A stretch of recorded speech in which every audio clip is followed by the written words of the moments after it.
Some of the most frequent questions I get are, where do I put my base, how do I manage my base, and what kind of factors do I have to consider when trying to settle down? Well, the answer to that is that there is no real definitive answer. A lot of it comes down to preference and feel. However, there are some guidelines to follow. This episode will go over the different aspects to look at when finding a location to settle down at, when to settle down, as well as other base-related topics. The best piece of advice I can give you is don't settle down until you're absolutely ready. In most situations, I don't make my base until at least day 15 of the first season, just a few days before the end of the first season and the beginning of the next. You'll want to have the edges of the world revealed by day 10 or so. Around then is when you have an idea of where you prefer to settle down. Between day 10 to 20, your job is to gather as many materials as you can and start getting ready to settle down. It is okay for you to make a mini base in the meantime. I can't emphasize enough how important this is. In this mini base, all you really need is a fire pit and a science machine. You can come back to this base at any time later on and add more structures if you want. But for now, leave it very simple. So you may be thinking, why a science machine? Even though you can easily get by without a science machine until you build your permanent base, having one of these will allow you to prototype some simple items and structures that could help you survive. Backpacks, chests, crockpots, spears, armor, all of these things are pretty important for early survival or the initial phases of your permanent base.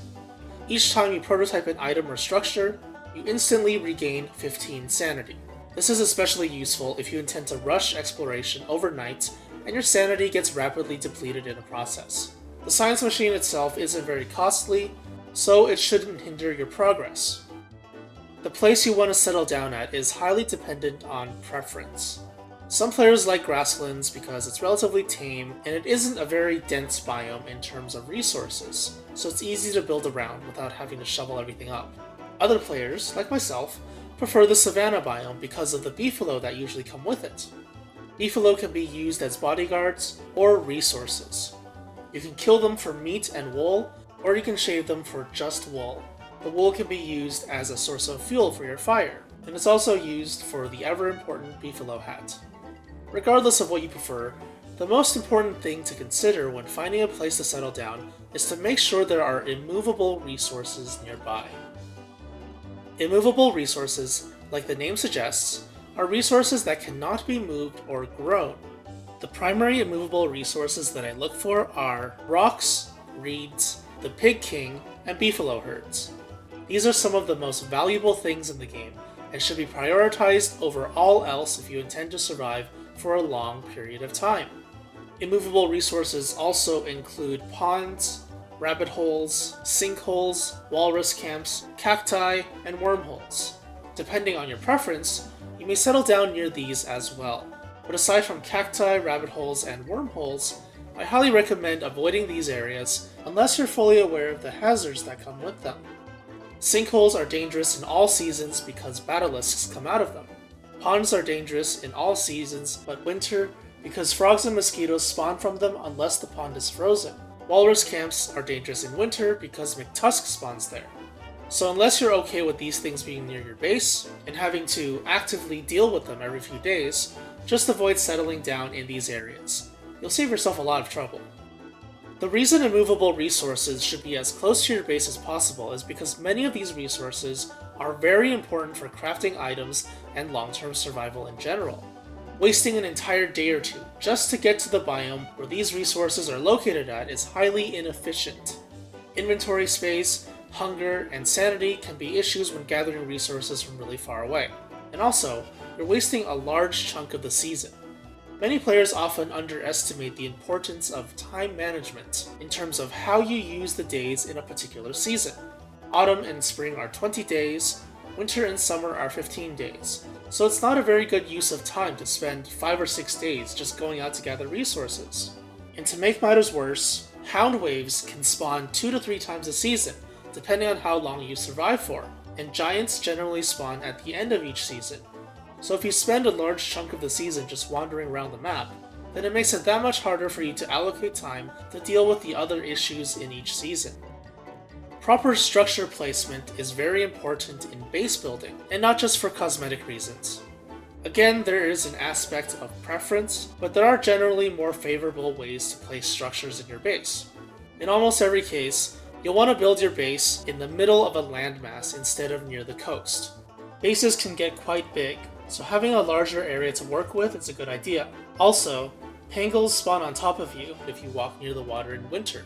After they spawn, they'll usually waddle straight through your base, destroying any walls that you have.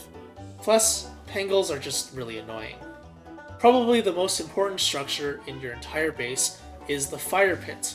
Proper fire pit placement is key to an efficient base. It's often a good idea to place your fire pits near ice boxes.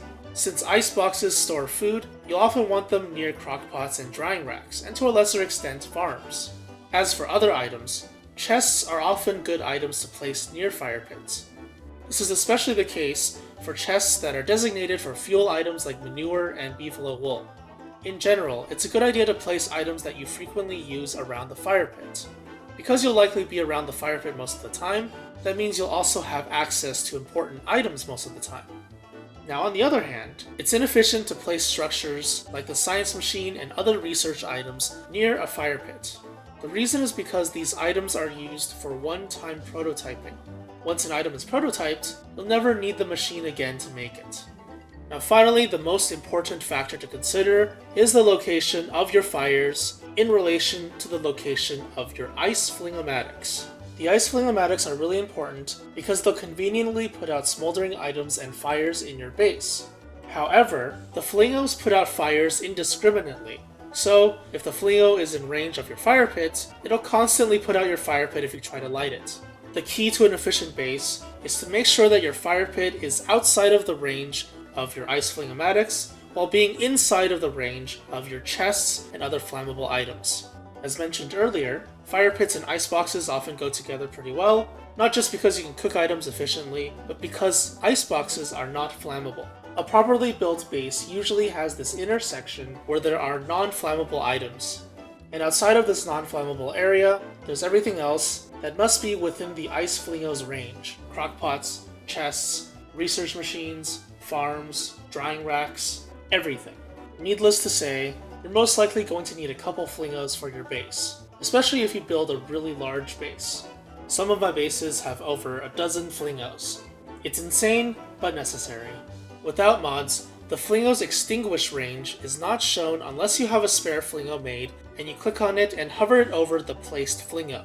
It's not very fun, and it is kind of a waste of resources. So either make sure you have a lot of spare resources so you can do this, or make sure your base placement is correct the first time. Flooring is another aspect to look at when building a base. It's not just a way to make your base look more appealing, it's also important for preventing eye plants from spawning in your base. Man-made turf and rough terrain will deter eye plants. This includes wooden, carpet, and checkered flooring, cobblestones, rocky, sandy, and cave rock turf. Additionally, once your base really gets going, cobblestones are really good for moving around your base and making it easier to go to and from your base, because they give you bonus movement speed when you walk over them. In order to place turf, you'll have to dig up existing turf with a pitchfork. Since most of the time, the turf you dig up will be savanna, grass, or forest turf, it doesn't make any important items. However, this turf can be used as fuel for fires and flingomatics. In most cases, if you're an ambitious base builder like myself, you'll have dozens of these stacks of turf that'll last you for several seasons. So not only are you making your base look nice and deterring eye plants from spawning, you're providing yourself with a hefty, although limited, supply of fuel.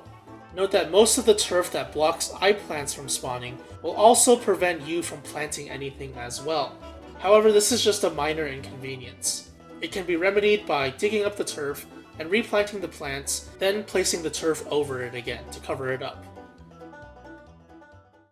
The biggest takeaway from all this is that you should find a really nice location that you like, but make sure it's near immovable resources so you don't have to wander around the world and waste time.